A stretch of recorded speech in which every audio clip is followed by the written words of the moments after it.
Sometimes the greatest stories don't begin in palaces or mansions, but on the cold streets where fate hides its miracles in the most unexpected hearts. The rain had been pouring heavily that night, drumming against the quiet city like a warning no one cared to hear.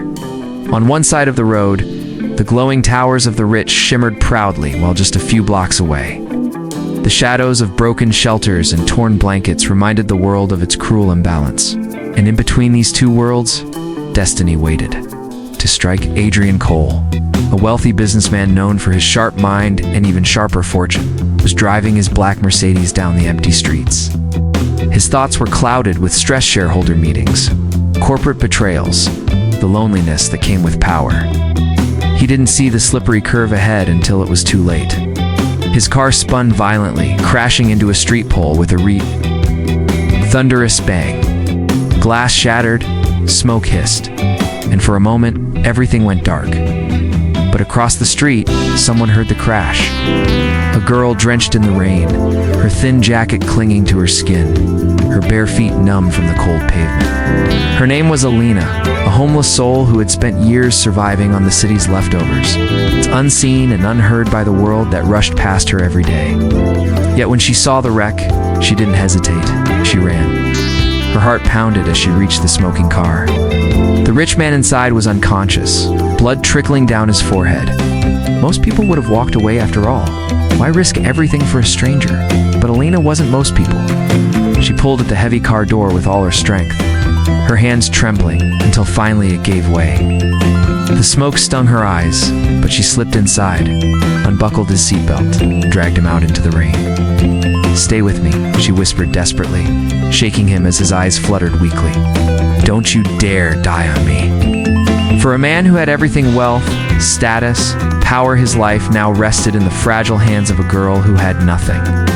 Alina pressed her jacket against his wound, her small frame shielding him from the rain. For the first time in years, Adrian felt something he couldn't name safety. Not from his riches, but from the warmth of a stranger's sacrifice. By the time the ambulance arrived, the paramedics were stunned. A homeless girl, barely surviving. Herself had saved the city's most influential tycoon. Alina stood silently in the shadows, soaked and shivering, ready to disappear back into the night as if she had never been there. But Adrian's weak hand caught hers before she could leave. His eyes, heavy with pain, locked onto hers with something deeper than gratitude in that single touch. Their worlds collided, one of gold and one of Ashazand. Neither of them would ever be the same again. Sometimes the people we least expect to change our lives are the ones who carry the power to heal wounds we never knew we had. Adrian woke up to the sharp smell of antiseptic, the steady beeping of machines, and the dim light of a hospital room. For a man used to luxury, sterile walls and stiff sheets felt foreign. His mind was hazy, flashes of screeching tires and burning smoke, mixing with the image of a girl soaked, trembling, yet determined, pulling him from the wreckage. He thought it must have been a dream, until he glanced at his hand and remembered the fragile grip that refused to let go. The doctor entered, giving the usual updates: a concussion, minor injuries, but he would recover. Adrian nodded, barely listening. His mind wasn't on the accident or the meetings he had missed. It was on her. Who was she? Why had she risked herself for him when she owed him nothing? Meanwhile, Alina sat in the hospital's waiting area, curled up on one of the cold plastic chairs. She hadn't intended to stay, but her heart refused to leave. For hours, she sat silently, unnoticed among the rushing nurses and visiting families. She had no name to give, no address to write, no family to call.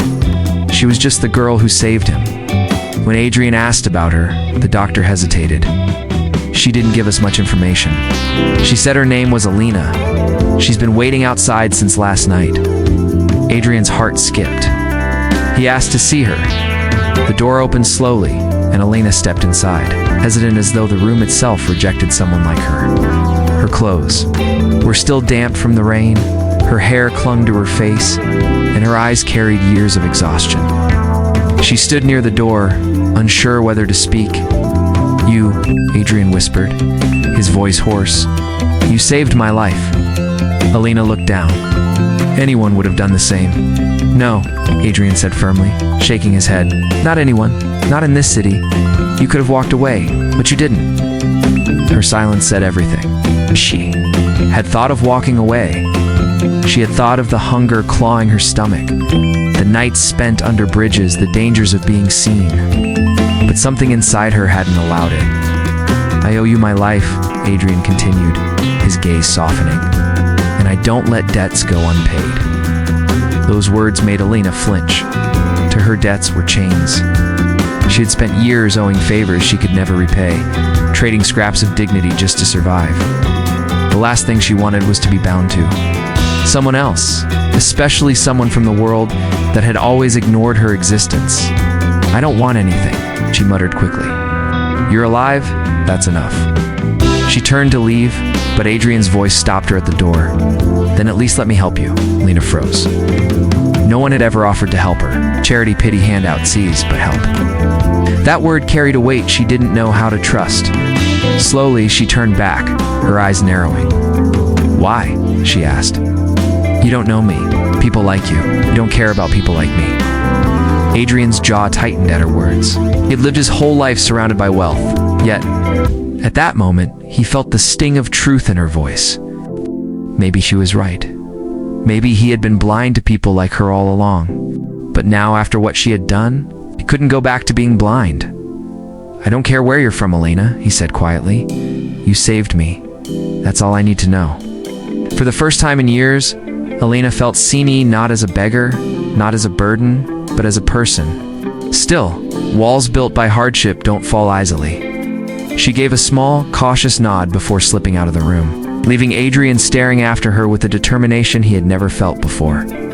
That night, as the rain returned and tapped against the hospital windows, Adrian made himself a silent promise. He wouldn't let Alina disappear back into the shadows, not when she had walked into his storm and pulled him into the light. Their worlds had collided by accident, but Adrian knew one thing with certainty: he was not going to let her go.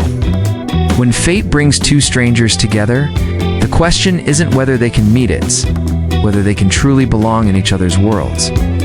Adrian's discharge from the hospital was quick.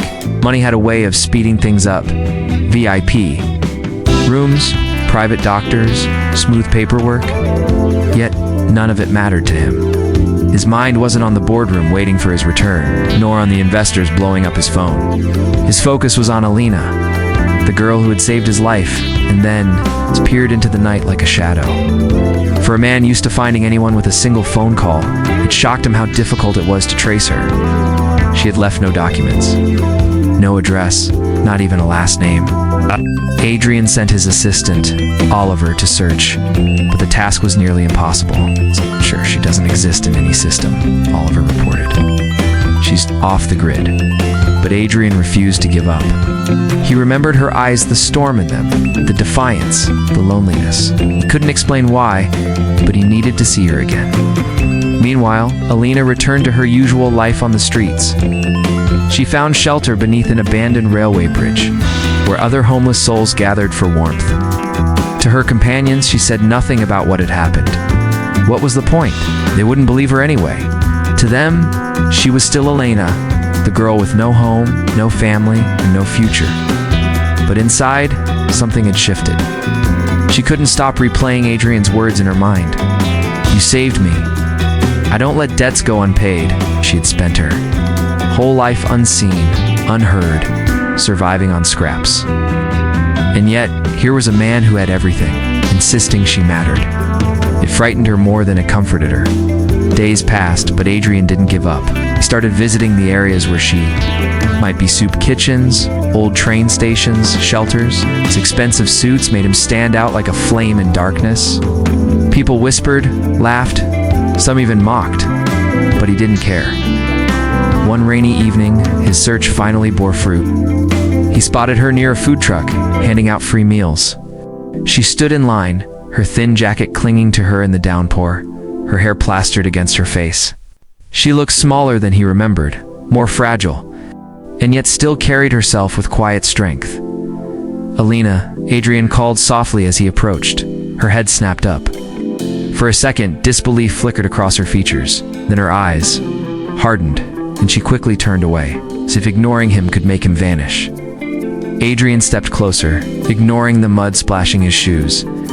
"I've been looking for you." "Shouldn't have," she muttered, clutching her food container tightly. "Go back to your world, Mr. Rich Man. This one isn't for you." "Then let me bring you into mine," Adrian said firmly. The people around them turned to watch, some curious, others sneering. Alina felt exposed, cornered. She hated being the center of attention. "Why can't you just let it go?" she snapped. "I don't need saving." Adrian's voice softened, his words steady despite the storm around them. "I'm not trying to save you, just don't want to forget you. You risked everything for me, Alina, and now I want to be the one standing in the rain with you." Defenses wavered. No one had ever said something like that to her, yet she knew the dangers of believing in promises. She had seen too many broken ones. "You don't understand," she whispered. "People like me, we don't belong in your world. The moment you try to pull me into it, they'll push me right back out." Adrian held her gaze, unflinching. "Then I'll fight them. I've spent my whole life building walls with money and power. But for once, I want to break them. For you." For a long moment, silence hung between them, broken only by the rain. Lena's fingers trembled around the food container, her heart waging war between hope and fear. Finally, she shook her head and turned away. "You don't know what you're asking for, Adrian. You don't know me?" But as she walked away into the night, Adrian made himself a vow. He would know her. He would learn her scars, her battles, her story. Because somewhere in the chaos of that rainy night, Adrian realized this wasn't about debt anymore. It was about something deeper. It was about love he wasn't ready for but couldn't stop from growing. Sometimes the scars people hide are deeper than the wounds on their skin. When the truth finally surfaces, it can either destroy a fragile bond or make it unbreakable. After that rainy encounter, Adrian couldn't shake Alina from his thoughts. Every detail haunted him: the way she turned away, the pain in her eyes, the trembling in her voice. For a man who had everything, he had never felt so powerless. He didn't just want to thank her anymore. He wanted to understand her, but Alina made it difficult. Every time he tried to reach her, she slipped away like a shadow. If he waited near the food truck, she would avoid it. If he went to the shelters, she vanished for days. It was as if she had mastered the art of disappearing, and Adrian was chasing a ghost. Finally, one night, his persistence paid off. He found her sitting alone by the riverbank, staring at the dark water. She looked tired, as if the world had wrung every ounce of strength from her, yet she still sat upright, chin raised, as though refusing to bow down to life's cruelty. "Alina," Adrian said softly, stepping closer. She didn't look at him. "You don't give up, do you?" "Not when something matters." Her laugh was bitter, hollow. "And what am I to you, a project? A broken toy to fix? Or maybe just a way to feel like a hero?" The words stung, but Adrian didn't flinch. "You're none of that. You're the woman who saved my life when you had every reason to walk away. You're someone who keeps running from me even though I've given you no reason to. And you're someone I want to know, not because I need saving, but because I don't want to imagine a world where I never met you." For a moment, her defenses cracked. She closed her eyes as if his words were too much to bear. Then, slowly she whispered, "You don't know what I've done, what I've been through. If you did, you wouldn't be standing here." "Then, tell me," Adrian urged gently. "Let me decide." Her hands tightened around the thin shawl wrapped over her shoulders. The river glistened with moonlight, and the silence stretched between them until she finally spoke. "I wasn't always on the streets," she began, her voice low, trembling. "I had a home once, a family. My father was strict but kind. Mother used to hum songs while cooking. And then, everything shattered." Adrian stayed still, his gaze steady, not daring to interrupt. "My father died in an accident. My mother remarried, thinking it would give us stability. But the man she chose," Lena's jaw clenched, her voice breaking, "wasn't stable. He drank. He hurt her. He hurt me. I tried to run, but where do you go when you're just a child with nowhere to turn?" Adrian's chest tightened, rage boiling beneath his calm exterior. "One night it got so bad, I left. I never went back. My mother didn't follow. Maybe she couldn't. Maybe she wouldn't. I don't know. All I know is that since that night, I've been alone. Sleeping in alleys, stealing food, fighting to stay invisible. Because when you're invisible, people can't hurt you. Her voice cracked on the last word, and for the first time, I reached and saw the weight she carried, the layers of fear, betrayal, and loss. She had built walls not just to protect herself, but to survive. "Alina," he whispered, stepping closer, his hand hovering as if afraid to break her fragile strength. "You've been carrying this alone for too long." She shook her head sharply, wiping her eyes before tears could fall. "Don't pity me, Adrian. I don't need your sympathy. I don't need your money, your comfort, your world. I survived because I learned not to need anyone." Adrian's voice was steady, firm but tender. "But you deserve someone. You deserve more than survival, Alina. You deserve to live, to be seen, to be loved." Her breath caught, her entire body stiffening. At the word loved, it was a word she had long buried, one she had stopped believing in. "I don't know how to do that anymore," she whispered, her voice trembling. "I don't know how to let anyone in." Adrian took a slow breath, his eyes never leaving hers. "Then let me show you. Not as some rich man trying to save a girl on the street, but as someone who wants to walk beside you, even if the path is broken, especially if it's broken." For the first time in years, Alina felt something stir. Inside her hope, fragile and dangerous. She wanted to push him away, to protect herself, but her heart betrayed her. She looked at Adrian, really looked at him, and saw no pity in his eyes-only sincerity. Determination, and something she was terrified to name. And in that quiet night, by the river, Alina realized something she had never dared admit before. Maybe, just maybe, she didn't want to run anymore. When two worlds collide, one built on luxury and the other on survival. The collision doesn't just shake the ground, it forces the heart to choose between fear and faith. Adrian couldn't sleep after Alina's confession. Her words echoed. In his mind, the loneliness, the pain, the way she had learned to live without trust. For the first time in his life, his empire, his wealth, his success felt meaningless. What did any of it matter if he couldn't use it to help the one person who had begun to matter most? The next morning, Adrian made a decision. He wasn't going to let Alina slip away again. He found her near the park, her small frame wrapped in that same thin shawl, as if she could hide from the coldness of the world. She looked startled when she saw him, ready to run, but he raised his hands. "I'm not here to chase you," he said gently. "I'm here to invite you." "Invite me?" she asked, suspicion clear in her eyes. "Yes," Adrian replied, "to my world. To a place where you don't have to fight every day just to breathe. Just one day come with me. No promises. No strings. If you hate it, you walk away. But at least give yourself the chance to see what life could be." Her eyes narrowed, studying him. "Why? Why are you doing this? You could have any woman who actually belong in your world. Why me?"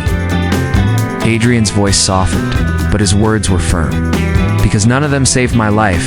None of them have your strength, your courage. None of them make me feel the way you do." Alina froze. No one had ever spoken to her like that, not without pity, not without an agenda, and against her better judgment, against every instinct to run. She whispered one day, "That's all." Adrian smiled. "One day is all I'm asking."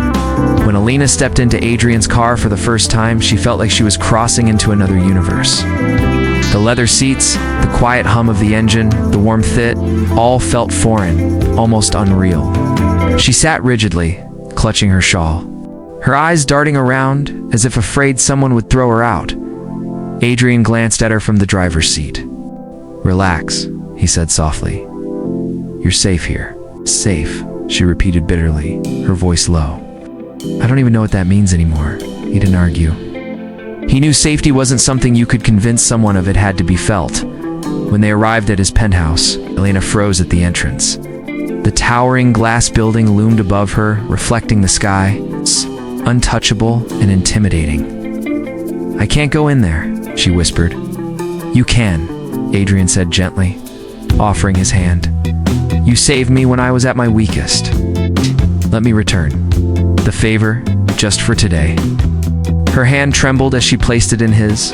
Together they walked inside. The penthouse was everything Alina had imagined. Wealth to be vast, polished, filled with light. Floor-to-ceiling windows stretched across the room, revealing the city skyline. Chandeliers sparkled above, and every corner spoke of elegance and power.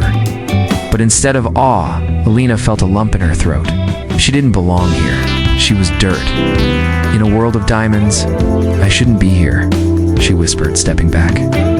"This isn't my place." Adrian turned to her, his gaze steady. "Alina, you belong wherever you choose to belong. Don't let the world tell you otherwise." She shook her head, her chest tightening. "You don't understand? I've been invisible for so long. Out there, no one looks at me. Here I feel exposed. Like I'm a mistake standing in the middle of your perfect life." Adrian stepped closer, his voice low but unwavering.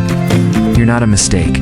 You're the only real thing in this entire place." The intensity of his words struck her, and for a moment, she allowed herself to breathe. He guided her to the dining table, where a meal had already been prepared. Plates of food she hadn't seen in years: fresh bread, steaming pasta, roasted vegetables, fruits that glistened like jewels. Her stomach tightened at the sight. And for the first time, hunger won over pride. She ate slowly at first, then with growing urgency, as though afraid it would vanish if she didn't finish it fast enough. He simply watched, his heart breaking and swelling at the same time. When she finally leaned back, embarrassed at how much she had eaten, Adrian smiled softly. "You don't need to apologize. You don't ever have to apologize for surviving." Tears burned her eyes, and she looked away. No one had ever spoken to her like that. Not her stepfather, not strangers, not even her own mother. Later, as she stood by the window, staring at the glittering city, she whispered, "It feels like another planet. A planet where I don't exist." Adrian stepped behind her, his voice quiet. "Maybe it's time you do. Maybe it's time you let yourself exist here, not as a stranger, not as someone invisible, but as Alina." Her heart raced. Part of her wanted to believe him, to let herself imagine a different life. But another part screamed at her to run before she drowned in a world she could never truly belong to. And as Adrian stood close enough for her to feel his warmth, Lena realized something terrifying. She wasn't just afraid of his world, she was afraid of how much she wanted to stay in it. When gratitude turns into something deeper, the heart begins to rewrite its own destiny. Life inside Adrian's world was like stepping into a realm Alina had only seen from a distance: grand halls, chandeliers that glowed like captured stars, and silence broken only by the hum of wealth. Yet amidst this opulence, Alina remained the girl who once fought the cold wind for shelter. She walked barefoot in her memories, even as marble floors carried her steps now. Adrian watched her often, marveling at how she carried dignity and simplicity.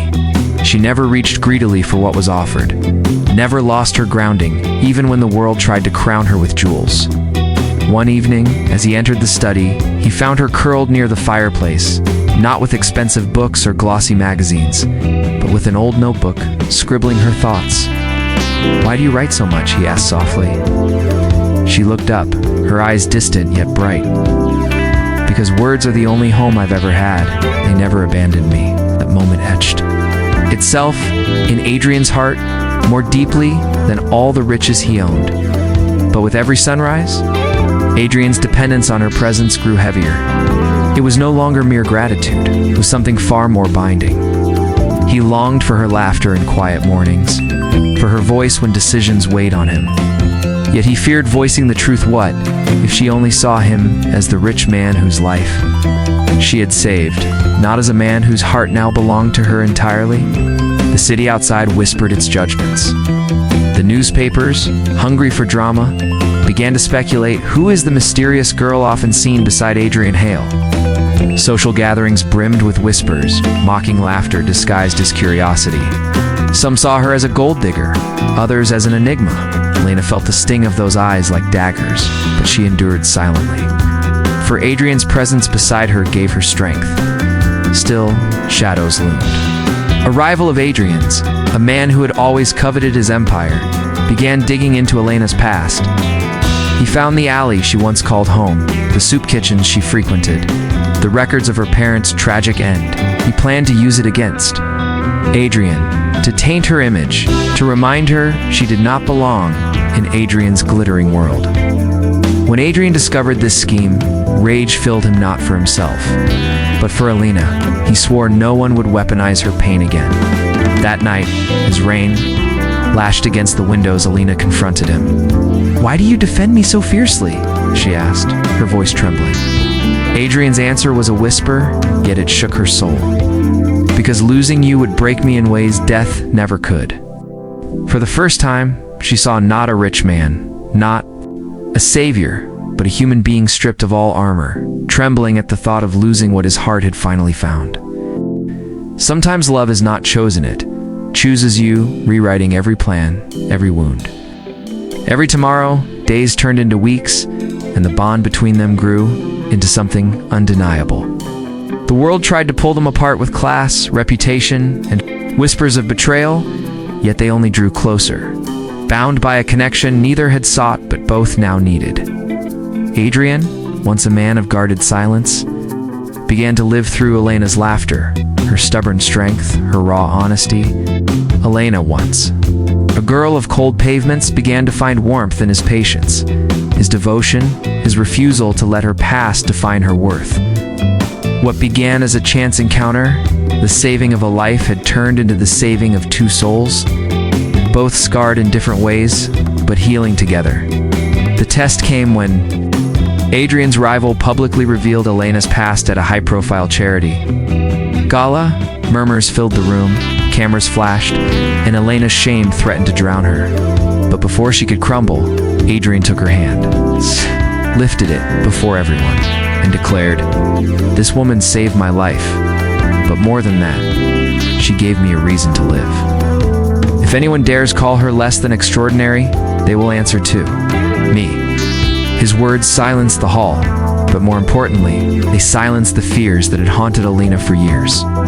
That night, Alina wept not from pain, but from release. She realized that love wasn't about erasing the past. It was about someone standing beside you despite it. In Adrian's embrace, she found not just a lover, but a partner who saw her scars as proof of survival, not stains of shame.